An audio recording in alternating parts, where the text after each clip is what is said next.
আজি পবিত্ৰ কৃষ্ণ জন্মাষ্টমী। আজিৰ দিনটোতেই ভগৱান বিষ্ণুই শ্ৰীকৃষ্ণৰূপে তেখেতৰ নৱম অৱতাৰ ধাৰণেৰে পুণ্যভূমি ভাৰতবৰ্ষত অৱতৰণ কৰিছিল।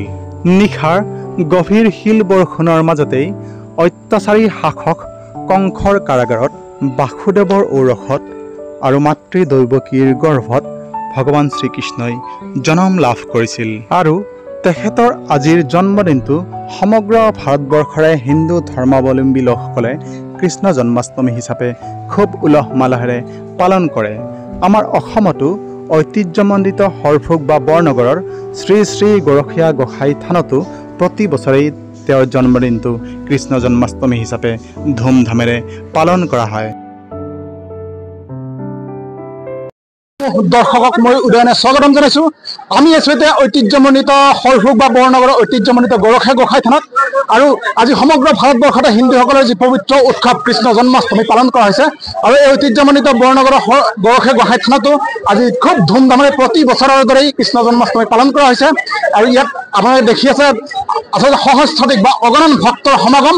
আৰু মোৰ লগত থকা কেমেৰা পাৰ্চন নিপন দাসক মই এই সমগ্ৰ থানৰ যি দৃশ্যাৱলী, বিভিন্ন দৰ্শকৰ সমাগম, এক আধ্যাত্মিক পৰিৱেশে বিৰাজ কৰিছে। এই আধ্যাত্মিক পৰিৱেশৰ কিছু দৃশ্যাংশ দেখুৱাবলৈ অনুৰোধ জনাইছোঁ।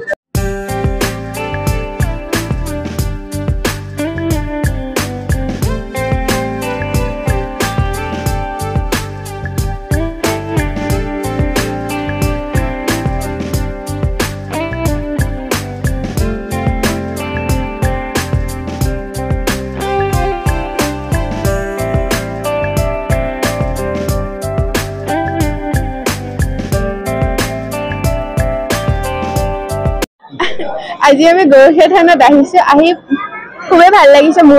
মোৰ লগৰ কেইটাও আহিছে বঙাইৰ পৰা আৰু সিহঁতেও কৈ আছে ভাল লাগিছে। তুমি প্ৰত্যেক বছৰে আহা নে? ইয়েছ। ইয়াত কোন আছে তোমাৰ? কোনো আলহী আছে নেকি? আলহী ইয়াতে গোটেই ৰিলেটিভছ বিলাকে। যদি আপুনি ক'ৰ পৰা আহিছে? অকলে আহিছে নে লগত কোনোবা আহিছে? এইবাৰ আহিছে নে আগতে আহিছে?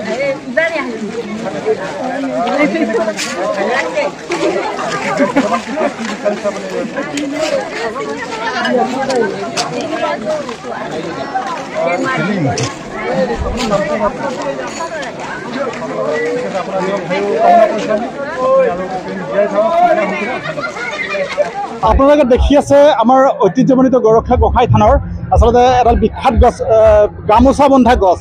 আৰু ইয়াত বিশ্বাস যে আচলতে এই গছডালত যদি গামোচা বান্ধি কিবা মনোকামনা কৰে তেতিয়াহ'লে এই মনোকামনা পূৰ্ণ হয়। আৰু ইয়াত সেই অৰ্থেই গামোচা বন্ধাৰ অৰ্থেই বিভিন্ন ঠাইৰ দূৰ দূৰণিৰ পৰা ব্যক্তিয়ে ইয়াত গামোচা বান্ধে। মোৰ লগত থকা কেমেৰা পাৰ্চন নিপন দাসক ইয়াত আচলতে যি ধৰণে গামোচা বান্ধে ইয়াৰ পৰিৱেশ বা ইয়াত যি ভক্তৰ সমাগম হৈছে এই সমগ্ৰ পৰিৱেশটো দেখুৱাবলৈ মই অনুৰোধ জনাইছোঁ।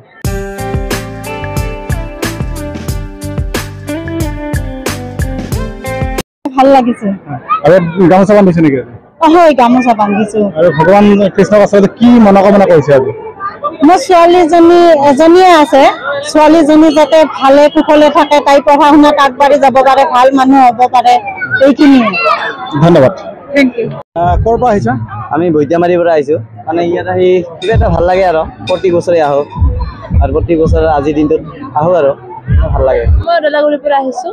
অদলাগুৰিৰ পৰা কেনেকুৱা লাগিছে ইয়াত আহি? খুব ভাল লাগিছে। ইয়াত প্ৰসাদ খালোঁ, সেই কৰিছোঁ, বহুত ভাল লাগিছে। এইবাৰ প্ৰথম আহিছে না আগতে আহিছে? আগতে একবাৰ আহিছোঁ। ভগৱান কৃষ্ণ কিবা বিচাৰিছেনে আজি? বিচাৰিছোঁ। কি বিচাৰিছে? বিচাৰোঁ আৰু চবেই ভালে কুশলে থাকক ঘৰত। আমাৰ লগত আছে হৰফুকৰ গৰখীয়া গোসাঁই থানৰ পৰিচালনা সমিতিৰ সভাপতি। কি ক'ব আজিৰ অনুষ্ঠান সম্পৰ্কে? হয়, মই থানৰ সভাপতি হিচাপে ক'বলগীয়া বৰ বিশেষ নাই। এইকাৰণে যে গোটেই ভাৰতবৰ্ষ জুৰি এই অনুষ্ঠান পালন কৰিছে। আমাৰ অসমতো কৰিছেই, ভাৰতৰ বিভিন্ন ঠাইত শ্ৰীকৃষ্ণৰ জন্মাষ্টমী পালন কৰে। সেই হিচাপে আমিও পালন কৰিছোঁ। আৰু ভগৱানৰ উপাসনা সকলো মানুহেই কৰে বিভিন্ন ধৰণে। আৰু আমি এই থানত গৰখীয়া ৰূপী কৃষ্ণৰেই আৰাধনা কৰোঁ।